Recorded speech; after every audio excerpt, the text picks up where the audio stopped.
My name is Marcus Chun, and I am 19 years old. 3 months ago, I won $8 million in the state lottery. Nobody knows.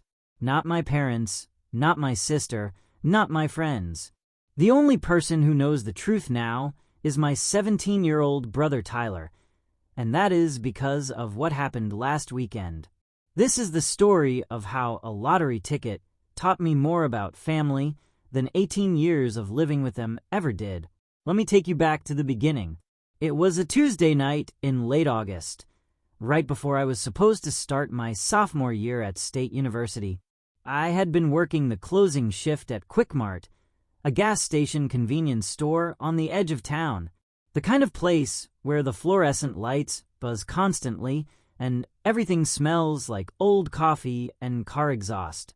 I had been working there since I turned 16, saving up for college expenses that my partial scholarship did not cover. That night, around 11:30, an older gentleman came in to buy cigarettes and a lottery ticket. He was a regular, always bought the same thing. As I rang him up, he looked at the Mega Millions jackpot display. $83 million. He laughed and said, "Son, you are young. You got time to win." Me, I have been playing 30 years and never won more than $50. Buy yourself a ticket for your birthday or something. You never know. It was not my birthday. My birthday had been 2 weeks earlier, August 14th. I had turned 19 with a small cake my mom bought from the grocery store and a card with $20 from my parents. My sister Rachel, who was 24 and worked in marketing in the city, had sent a text that said HBD and nothing else. Tyler, my younger brother, had saved up his allowance to buy me a new phone case because mine was cracked. That was it. That was my 19th birthday. But the old man's words stuck with me. After he left, during a slow moment, I bought a quick pick ticket. $5. I remember thinking it was stupid, that I was wasting money I needed for textbooks. But something made me do it anyway. I folded it into my wallet and forgot about it. The drawing was that Saturday. I was at home, in my childhood bedroom, packing for college. My dorm move-in was scheduled for Monday. I had the news on in the background while I folded clothes, and I heard them announce the winning numbers. I was not really paying attention, but something made me pull out my wallet and check the ticket. 6 numbers. All 6 numbers matched. I sat down on my bed and stared at that ticket for probably 20 minutes straight. I checked the numbers on my phone. Then I checked them again. And again. I went to the lottery website. I read about what to do if you win. I learned that I had 180 days to claim the prize. I learned about taxes, about the lump sum versus annuity option, about staying anonymous. That is when I made my first decision as a newly rich person. I was going to keep it secret. I know what you are thinking. Why would anyone keep that kind of money secret? But here is what you need to understand about my family. My parents, David and Linda Chun, had always been obsessed with money, not in the sense that they had a lot of it or were good with it. In the sense that every single conversation, every single decision, every single moment of my childhood had been filtered through the lens of financial stress and comparison. My dad worked as a middle manager at a manufacturing plant. Decent job, decent salary. But he constantly compared himself to his younger brother, my Uncle James, who was a surgeon. Every family gathering was torture. Uncle James with his lake house and his boat and his kids in private school. My dad would come home after those gatherings and be angry for days. My mom, who worked part-time as a receptionist at a dental office, would try to calm him down, but she had her own issues. She was obsessed with what the neighbors had, what her friends from high school had, what her coworkers had. New cars, renovated kitchens, expensive vacations. She kept a running commentary on everyone else's life and how we could not afford the same things. She loved Rachel, my older sister, specifically because Rachel had a good job and made good money and was successful. Rachel had internalized all of this, and become exactly like them. Maybe worse. Tyler and we were different. We had each other. We played video games together, watched movies, talked about real things. He was the only person in our family who did not constantly talk about money or success or keeping up appearances. He was just a good kid who cared about people. So when I won that lottery, my first thought was not excitement. It was dread, because I knew exactly what would happen if I told my family. They would want it, not some of it, all of it. My dad would want to quit his job and show up Uncle James. My mom would want to renovate the entire house and buy a new car. Rachel would have opinions about how I should invest it, what I should do with it, how I was too young to handle that kind of money. They would smother me with their wants and their needs and their ideas, and none of it would be about me. And worse, they would change. The way they treated me would change. Suddenly I would be important. Suddenly I would matter. After 19 years of being the middle child who was just okay at everything, not exceptional like Rachel, not adorable like Tyler, just Marcus. Suddenly, I would be the golden child because I had something they wanted. I did not want that. I did not want their fake love and fake attention. I wanted to know who really cared about me. The real me, not the me with $8 million. So I hatched a plan. I went to college as scheduled. I claimed the lottery prize through a lawyer I hired, setting up a trust that kept my name private. I took the lump sum, which after taxes came out to about $4.8 million. I put it in secure investments and savings accounts that I could not touch easily. I kept working my part-time job at the campus bookstore. I kept living like a broke college student. Nobody knew. For 3 months, I lived this double life. By day, I was Marcus, the scholarship student who counted every dollar, who ate ramen and generic cereal, who walked everywhere to save on gas. By night, I would check my investment accounts, watch my money grow, and think about the future. It was surreal. I would sit in my dorm room with my roommate Jake, complaining about being broke, and I would nod along, agreeing, while knowing I had nearly $5 million sitting in various accounts. But I also started to see my family differently. I came home for Labor Day weekend and watched them, really watched them. My dad complained about his job, but refused to look for a better one. My mom gossiped about the neighbors, but never seemed happy even when our neighbors faced setbacks. Rachel visited and spent the entire time talking about her promotion and her new apartment and her boyfriend, who was a lawyer. None of them asked me anything real. How was school? Fine. How was I doing? Fine. That was the extent of it. Tyler was different. He asked me about my classes. He wanted to know if I had made friends. He told me he missed having me around. He was a senior in high school, stressed about college applications, and I was the only one he wanted to talk to about it. We texted almost every day. Nothing important, just stuff. Memes, jokes, thoughts. He was real. That is when I decided to run my test. It was the second week of October. I had been thinking about it for days. I wanted to know, really know, who in my family would help me if I needed it. Not help me because they had to, not help me because it looked good, but help me because they loved me. So I created a scenario. I called my parents first. It was a Thursday evening. I knew they would both be home from work, probably watching television. My mom answered, "Marcus, is everything okay? You usually just text." "Hey, Mom," I said, making my voice sound stressed. "Yeah, I need to talk to you and Dad. Is he there?" "Hold on." I heard her call for my dad, then the rustle of her putting the phone on speaker. "Okay, we are both here. What is wrong?" I took a deep breath. "I am in trouble. Financial trouble. I know this is bad timing, but I really need help." There was a pause. Then my dad's voice, already irritated. "What kind of trouble, Marcus?" "I messed up," I said. "I got behind on some bills, and then I tried to catch up by taking out a payday loan, and now the interest is insane. I owe $1,500 by Monday, or they are going to send it to collections. It will ruin my credit. I will not be able to get student loans for next semester. I am so sorry. I know I should have been more careful, but I really need help. Another pause, longer this time. Then my mother spoke, and her voice was cold. Marcus, you are 19 years old. You are in college. You are supposed to be learning responsibility. I know, Mom. No. My dad interrupted. You just nothing. We have been supporting you your entire life. We are paying for part of your housing. We send you money for food. We bought your car. When does it end? When do you start taking care of yourself?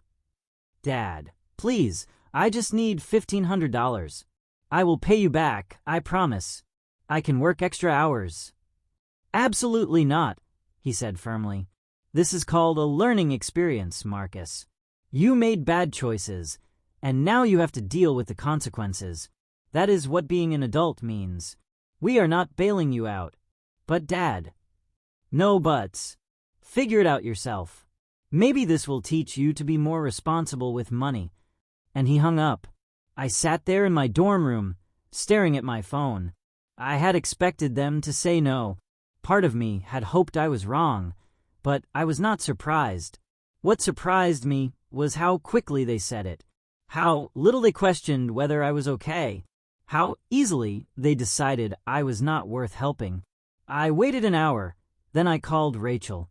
Marcus, hey, what is up? She sounded distracted. I could hear city noise in the background, probably walking somewhere after work. Rachel, I really need your help. Okay, what is wrong? Make it quick. I am meeting Daniel for dinner in 15 minutes. I repeated my story. The payday loan, the $1,500, the Monday deadline. As I talked, I could hear her sighing. When I finished, she laughed. Actually laughed. Marcus, seriously? A payday loan? How stupid can you be? Those things are predatory. Everyone knows that. I know, I made a mistake. You need to grow up, she said, her voice sharp. You know what your problem is? You are lazy. You have always been lazy. You coast through everything. Mediocre grades, mediocre job, mediocre effort. And now you want me to bail you out because you could not be bothered to be smart about money. Rachel, I am not lazy. I am just in trouble and... I work 60 hours a week, Marcus. 60 hours. I earned every dollar I have. Nobody gave me anything. And you think you can just call me up and ask me for $1,500 because you were irresponsible? That is not how the world works. That is not how family works.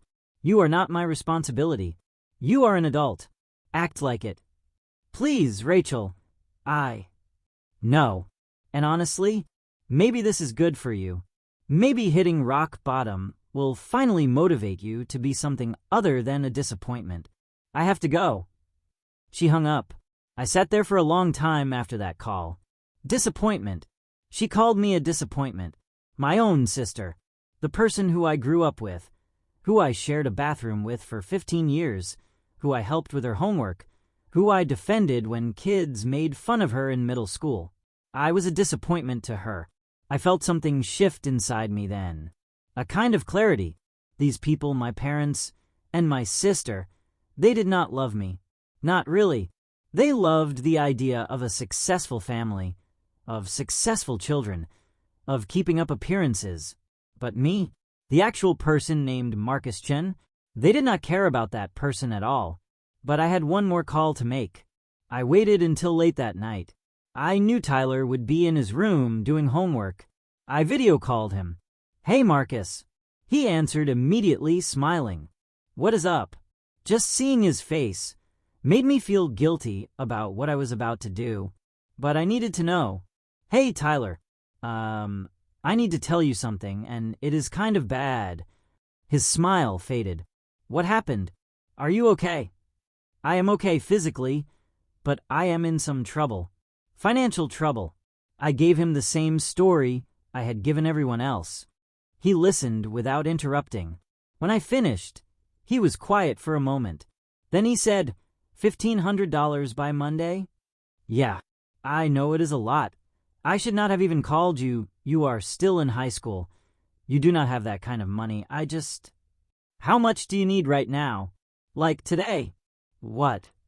I have about $600 saved up from working at the movie theater and from birthday money and stuff. I can Venmo it to you right now. Will that help? I felt my throat tighten. Tyler! No, I cannot take your savings. That is your money. Marcus, you are my brother. If you need it, you need it. I can Venmo you the $600 right now, and I get paid again on Friday. That will be another $200 or so, and I can ask my manager for extra shifts this weekend. Maybe I can get you another $200 or $300 by Monday. Tyler, seriously, you do not have to. I am already opening Venmo. What is your username? Tyler, stop. I cannot let you do this.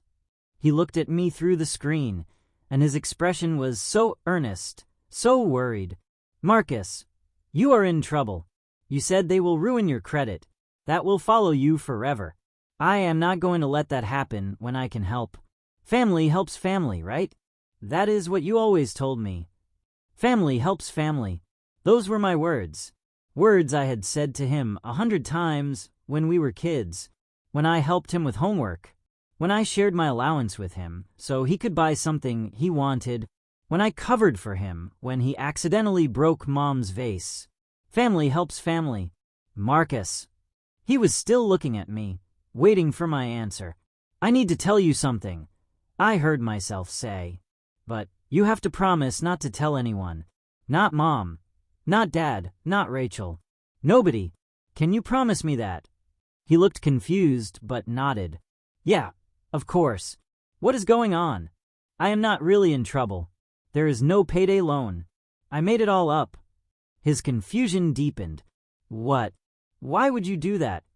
Because I needed to know who would actually help me if I needed it. And Tyler, you were the only one. Mom and Dad hung up on me.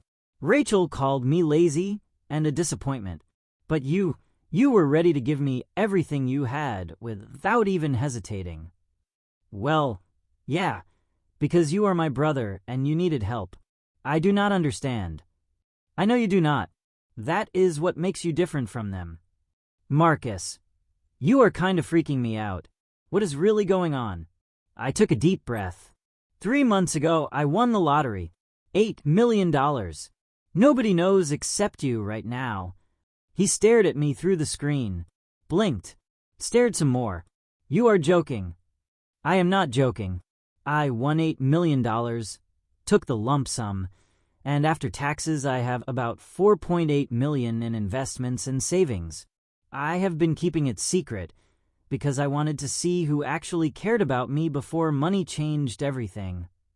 Holy! He sat back, running his hands through his hair. Marcus, that is insane. Why did not you tell me? Because I needed to know if anyone in our family actually loved me. And now I know. You do. You were ready to give me everything you had. $600 might not sound like much to some people, but Tyler, that was everything to you.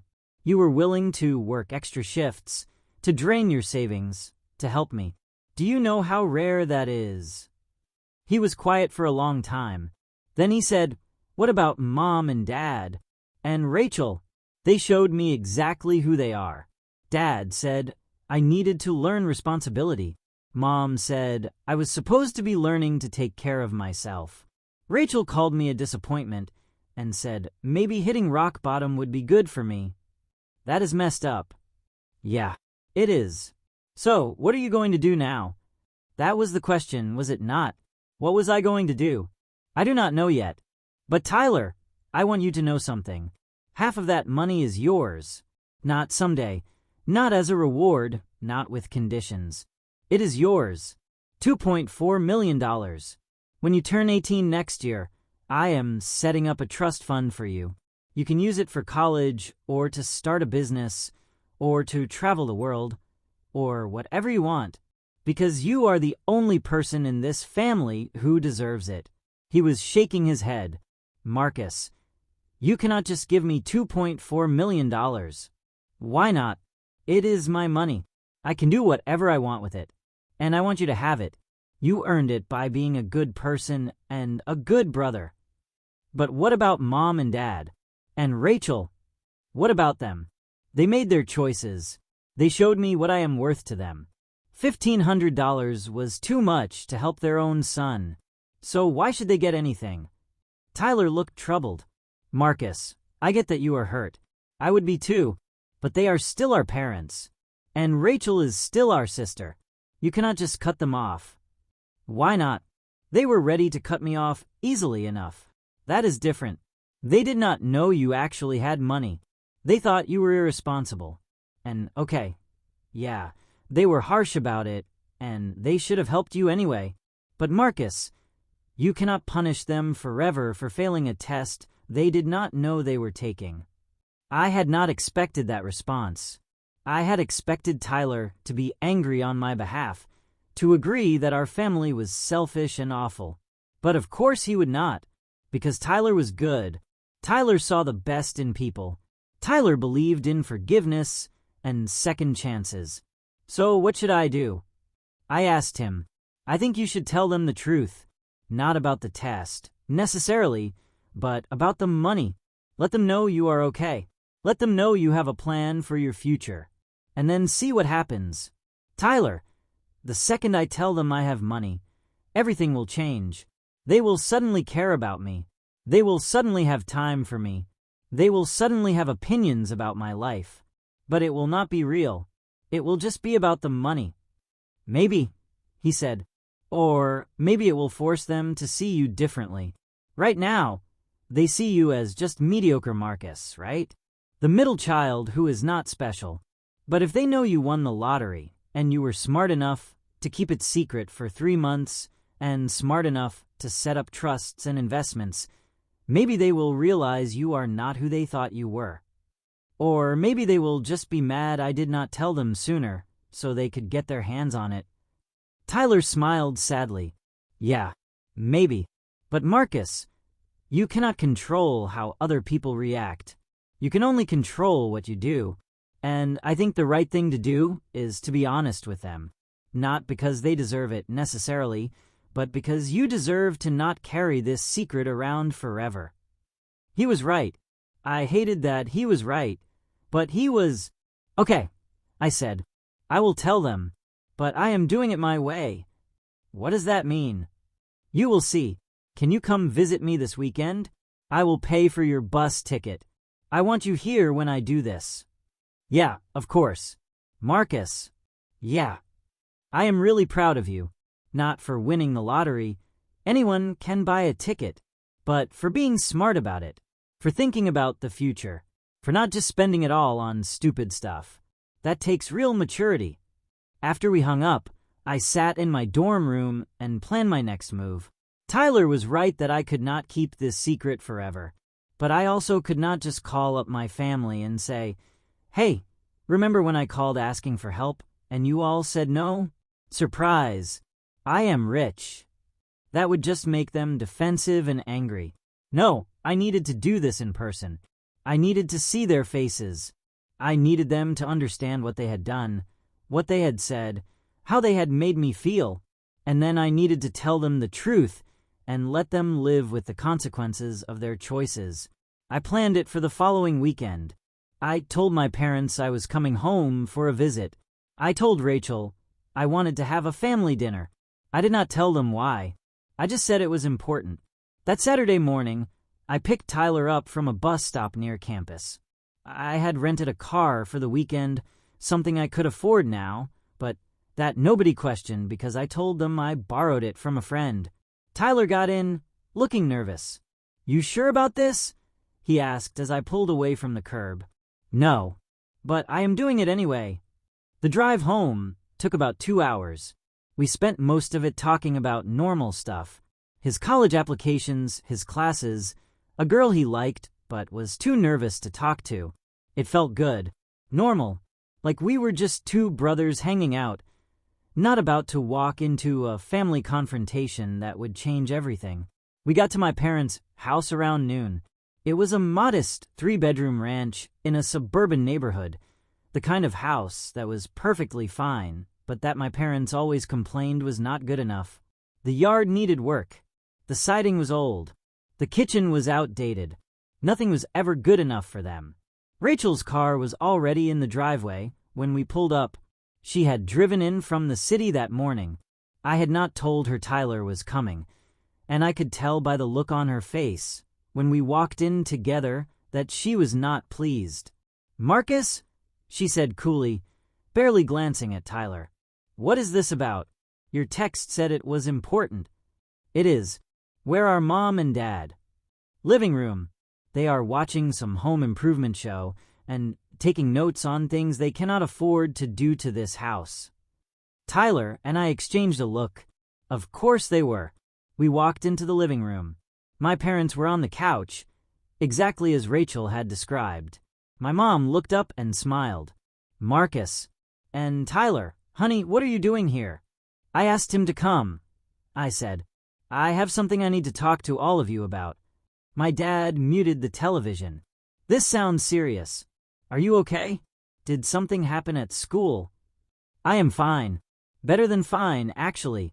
But I need to tell you all something, and I need you to just listen until I am done. Can you do that?" They nodded.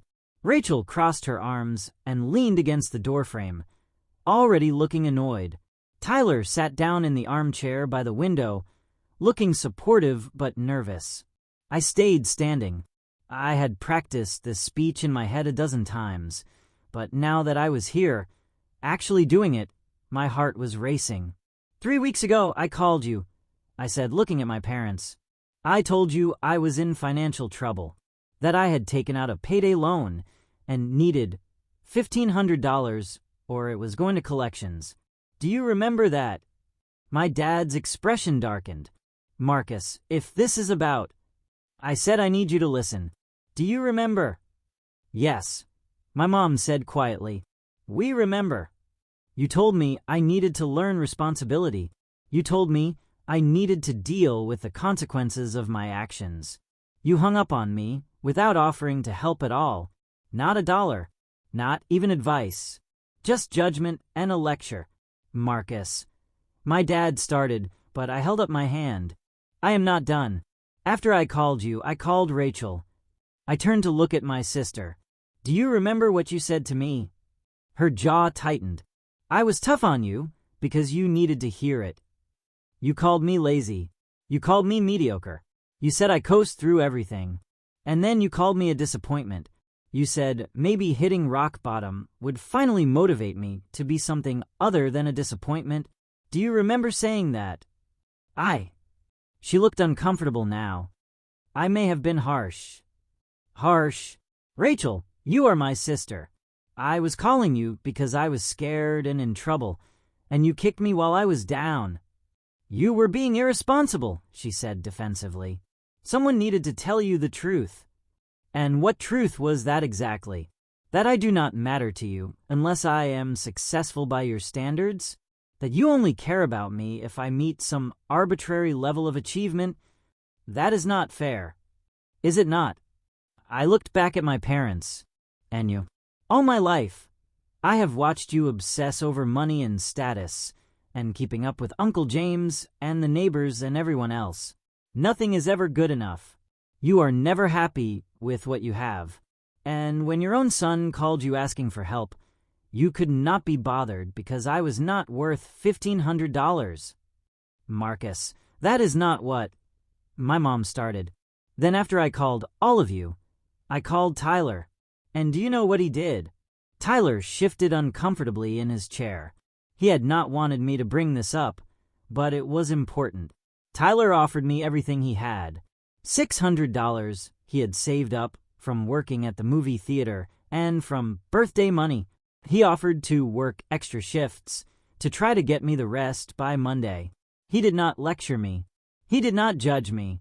He did not tell me I was lazy or irresponsible or a disappointment. He just tried to help me because I am his brother and I needed help.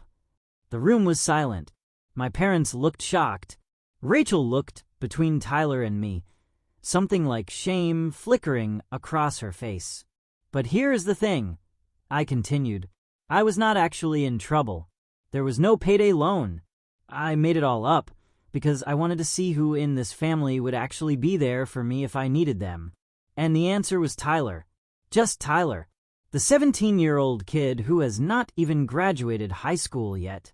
He was the only one who passed." "You lied to us," my dad said, his voice rising. "You made us think you were in trouble as some kind of sick test." "I did. And you all failed spectacularly."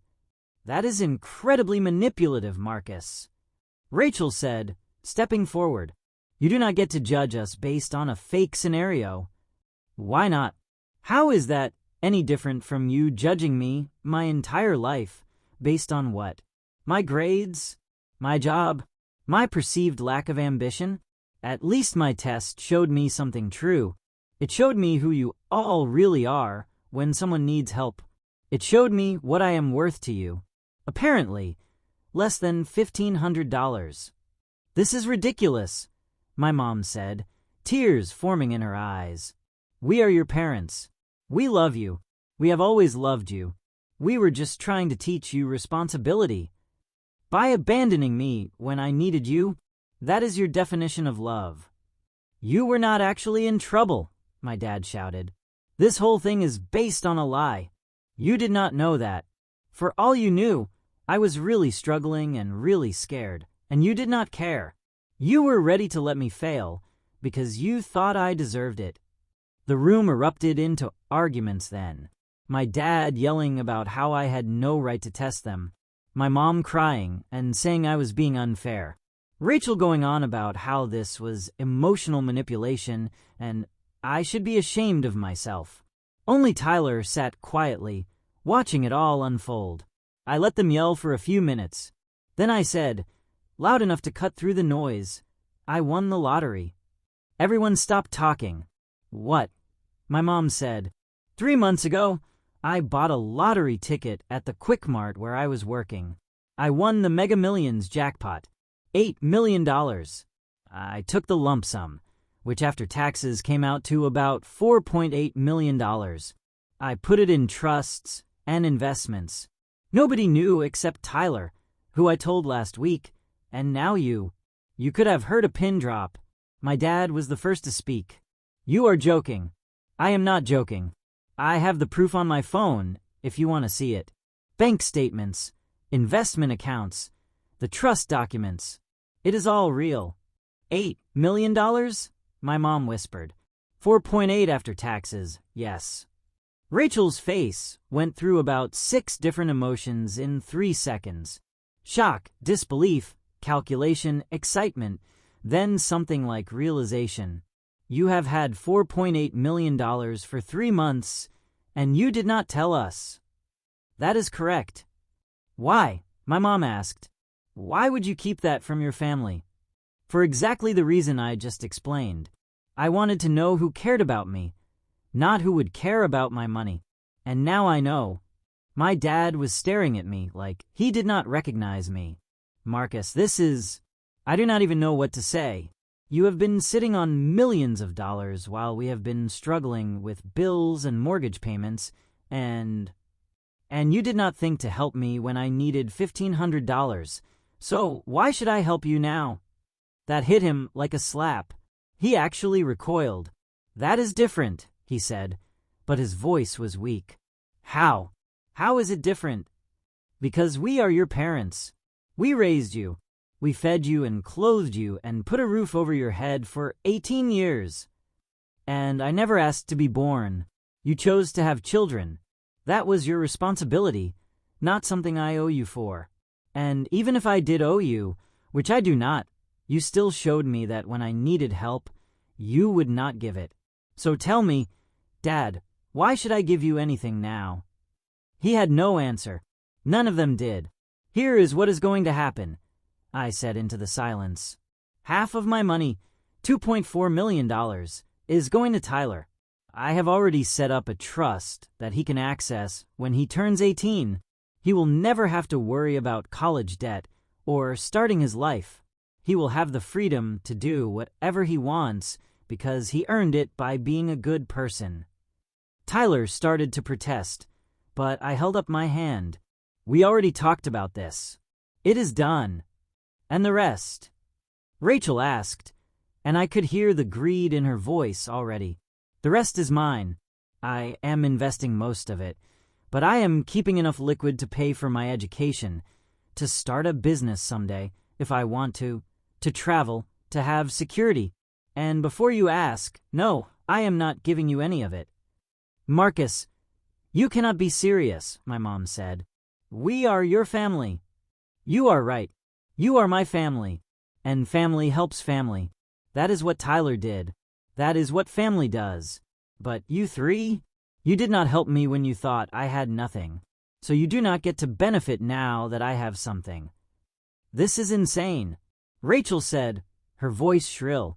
You are punishing us for being tough on you, for trying to teach you a lesson. No, Rachel. I am protecting myself from people who only care about me when I have something they want. If you had helped me when you thought I was broke, even if it was just $50 or just some emotional support, we would be having a different conversation right now.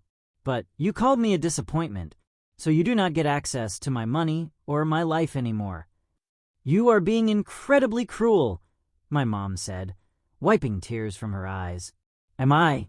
Or am I finally setting boundaries with people who have never valued me? Think about it, Mom. In the past year, how many times have you called me just to talk, just to ask how I am doing? Not about grades or money, or whether I have a girlfriend, or what my plans are, but just to talk to me like I am a person you care about. She opened her mouth, then closed it. She could not answer, because the answer was never. That is what I thought. And Dad, when was the last time you said you were proud of me? Not proud if I did something. Not proud when I accomplished something, but just proud of who I am as a person. He stared at the floor. No answer. And Rachel, when was the last time you treated me like your brother, and not like some project you needed to fix, or some disappointment you had to tolerate? She looked away, arms still crossed defensively. You see, you do not love me. You love the idea of a successful son, a successful brother, someone who makes you look good.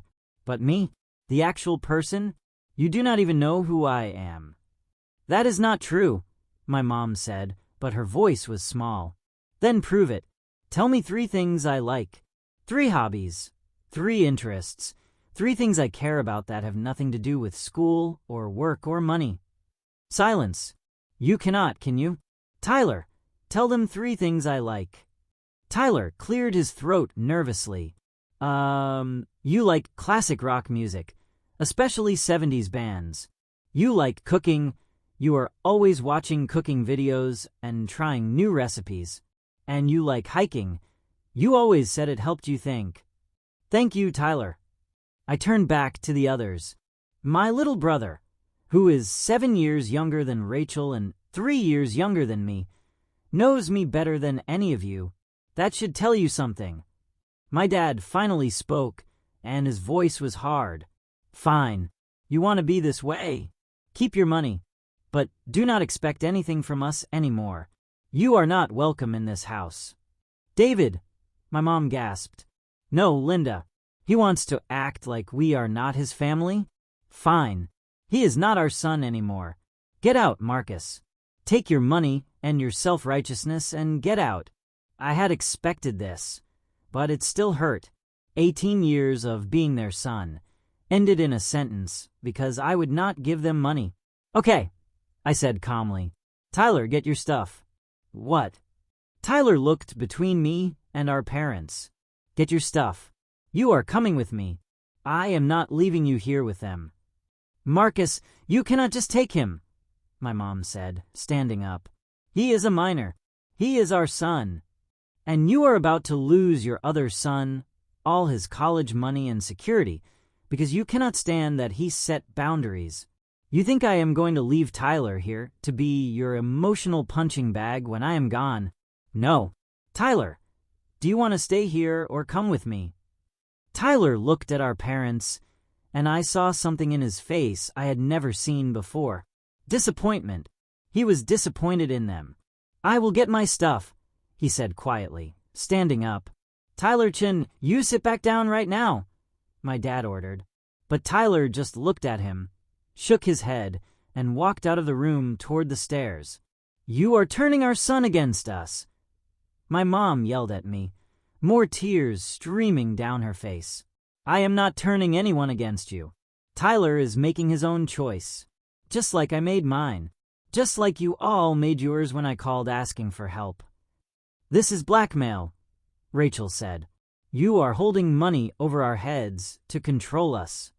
"No, Rachel, I am not holding money over your heads.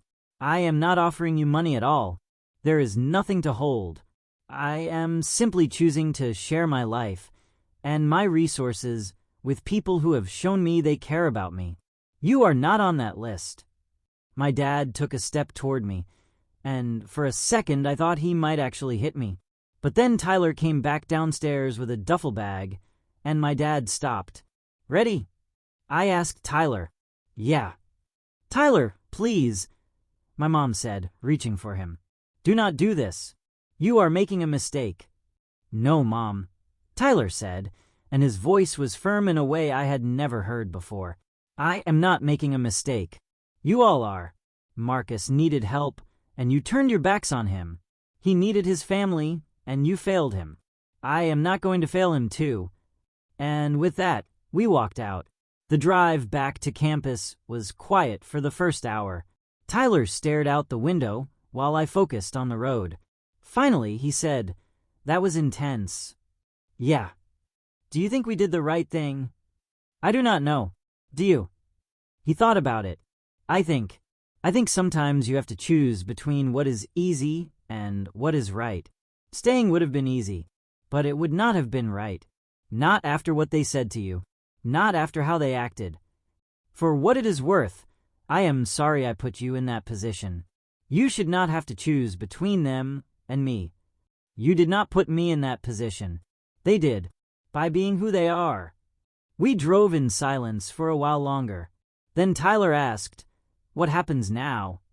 Now we figure out how to live. You will stay with me for a while. I will talk to my landlord about getting you set up in my apartment. You can finish high school from there. It is only 20 minutes from your school.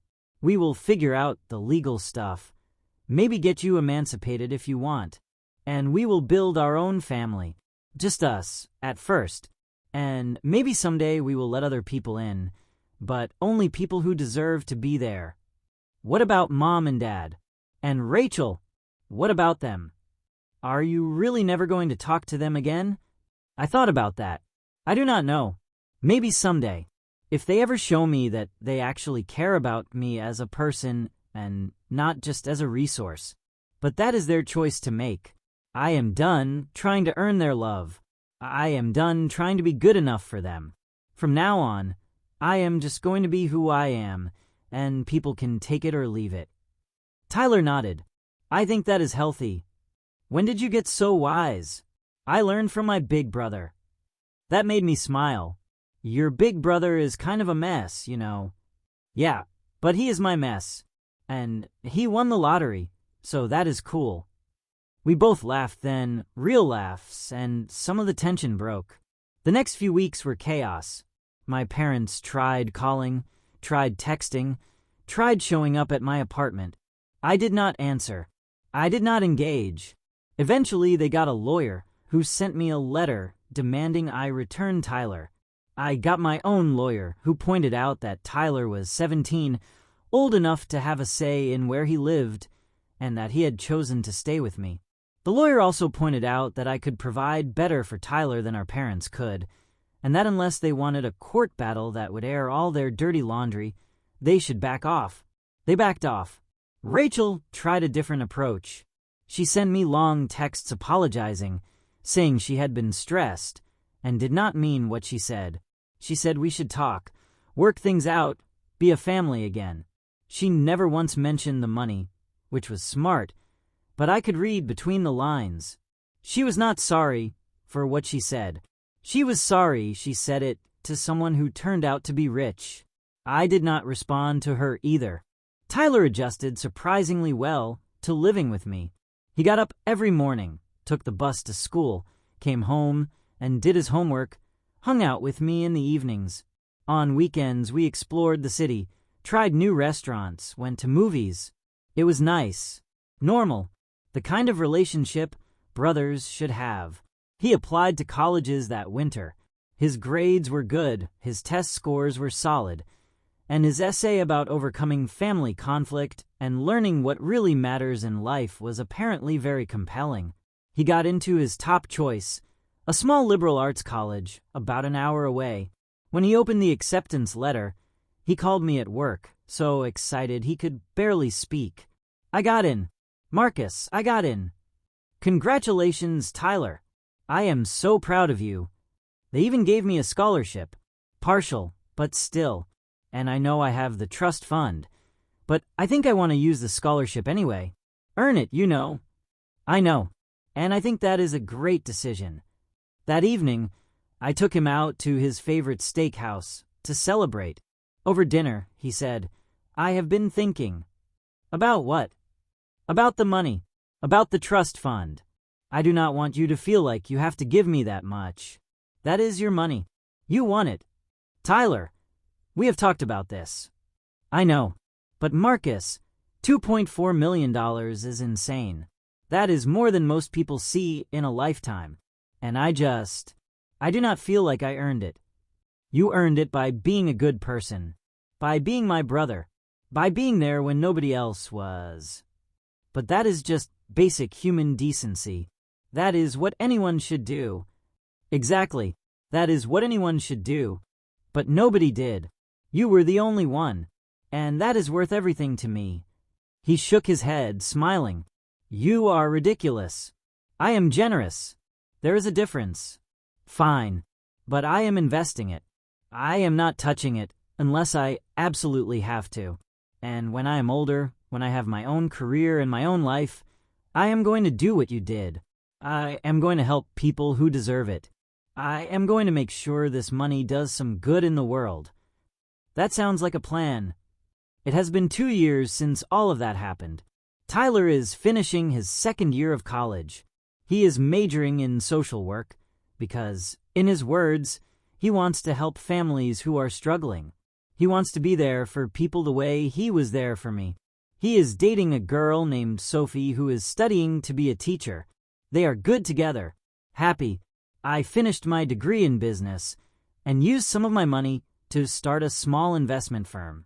Nothing huge, but successful. I help other young people learn about financial literacy, about investing, about building wealth slowly and sustainably. I have also started a scholarship fund for students from difficult family situations. I know what it is like to have family problems and money problems at the same time. I figure if I can help someone avoid that stress, it is worth it. I have not spoken to my parents or Rachel since that day. They tried for a while to reconcile, but it was always on their terms. They wanted me to apologize for testing them, for embarrassing them, for not sharing my money. They wanted me to admit I was wrong and come back to the family like nothing happened. I would not do it. I am not wrong. I set boundaries and stuck to them. About 6 months ago, my mom sent me a letter, an actual handwritten letter, not a text or email. In it, she said she had been going to therapy. She said the therapist had helped her see how she and my dad had prioritized money and status over their children's emotional needs. She said she was sorry for not being there when I needed her. She said she understood if I never wanted to talk to her again, but she hoped someday I might give her a chance to be a better mother. It was a good letter, sincere, no mention of money, no excuses, just accountability and hope. I have not responded yet. Part of me wants to. Part of me wants to believe people can change, that families can heal.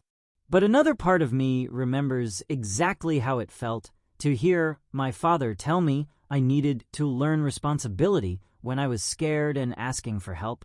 How it felt to hear my sister call me a disappointment. Those wounds are deep and they do not heal quickly.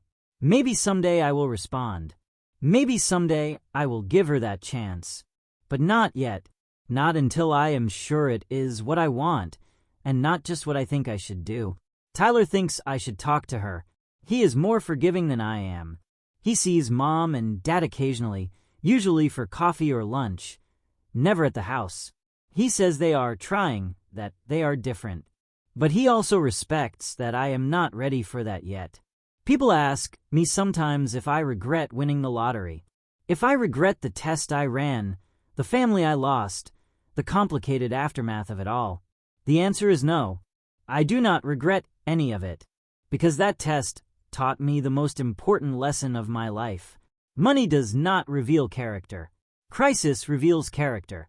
And when my family was faced with a crisis, even a fake one, they showed me exactly who they were. They were people who loved conditionally. People who measured worth by success and status. People who would help you if it was convenient, but not if it was hard.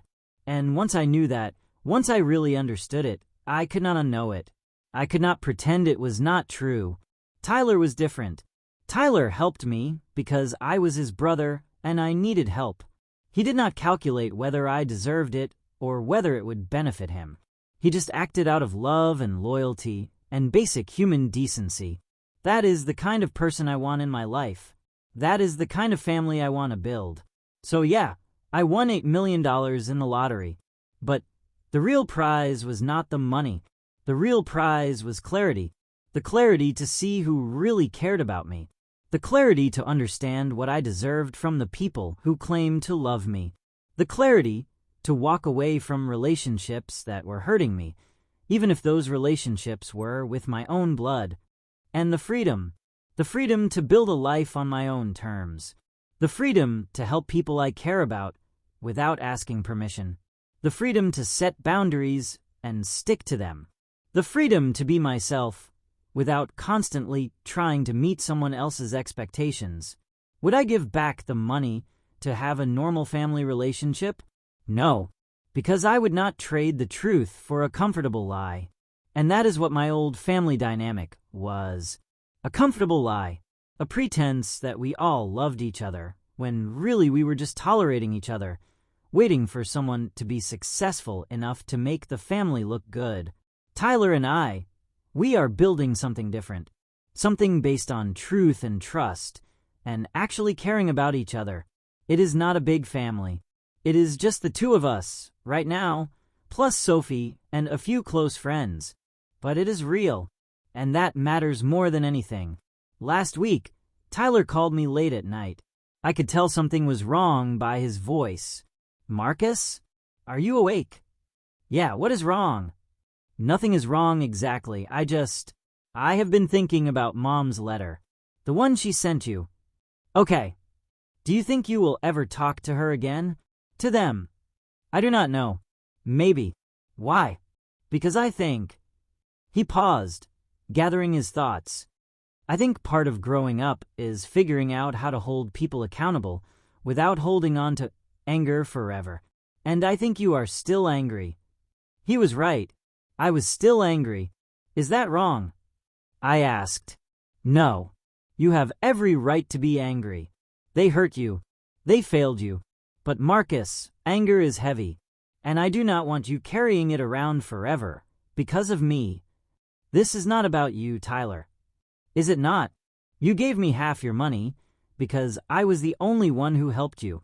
You cut off the rest of the family because they did not. I am the reason you are in this position. No, they are the reason I am in this position. Their choices, not yours. I know, but I do not want to be the reason you never have a relationship with Mom again. If someday you want to forgive her, to give her another chance, you should do that. You should not feel like you cannot, because it would somehow betray me or our relationship. Tyler, I am serious, Marcus. I love you. You are the best brother anyone could ask for. You changed my life in ways I will never be able to repay. But I do not want to be the reason you cut yourself off from everyone else. That is too much pressure. That is too much responsibility. I sat with that for a long time. My little brother, now 19, giving me permission to forgive our parents, telling me that his love was not conditional on my anger. When did you get so mature? I finally asked. I had a good teacher. I do not know if I can forgive them, Tyler. I do not know if I even want to try. And that is okay. I am just saying you do not have to stay mad on my account. Whatever you decide about them, I support you, and it does not change anything between us. You are my brother. You are my family. That does not depend on who else you have relationships with. After we hung up, I found myself thinking about my mom's letter, about therapy and change and second chances, about whether people could really be different, or if they were just trying to say the right things to get what they wanted. I thought about my dad, who had told me to figure it out myself and hung up on me. I thought about Rachel, who had called me a disappointment. I thought about 18 years of feeling like I was never quite good enough, never quite successful enough, never quite worth their time and attention. And then I thought about Tyler, offering me everything he had without hesitation, about the life we had built together over the past 2 years, about the scholarship fund I had started and the young people I had helped, about the person I had become when I stopped trying to please people who would never be pleased. Maybe someday I will talk to my mom. Maybe someday I will give her that chance she asked for. But if I do, it will be because I choose to, not because I feel obligated to. It will be because I have healed enough to face her without anger, not because I have buried my anger to make everyone comfortable. And if I never talk to her again, if I never reconcile with my family, that will be okay too, because I have built my own family. Tyler, Sophie, the friends I have made who value me for who I am and not what I can do for them. That is enough. That is more than enough. Winning the lottery taught me that money is just paper and numbers in an account. What matters is what you do with it and who you share it with. It taught me that family is not always blood. Sometimes family is the people who show up when everyone else walks away. Sometimes family is the 17-year-old kid who offers you his last $300 without asking questions. Tyler is my family. Everything else is just people who happen to share my DNA, and I am okay with that. Thank you for listening to my story of growing up faster than I ever wanted to. I have left 2 more stories on your screen, both from young men who learned that sometimes becoming an adult does not happen at 18. It happens the moment your family needs you to be strong. Click on whichever one speaks to you. And if you want to join our community of people who understand what it is like to be forced to grow up overnight, that notification bell is waiting. Until tomorrow, remember, age is just a number, but courage defines who you really are.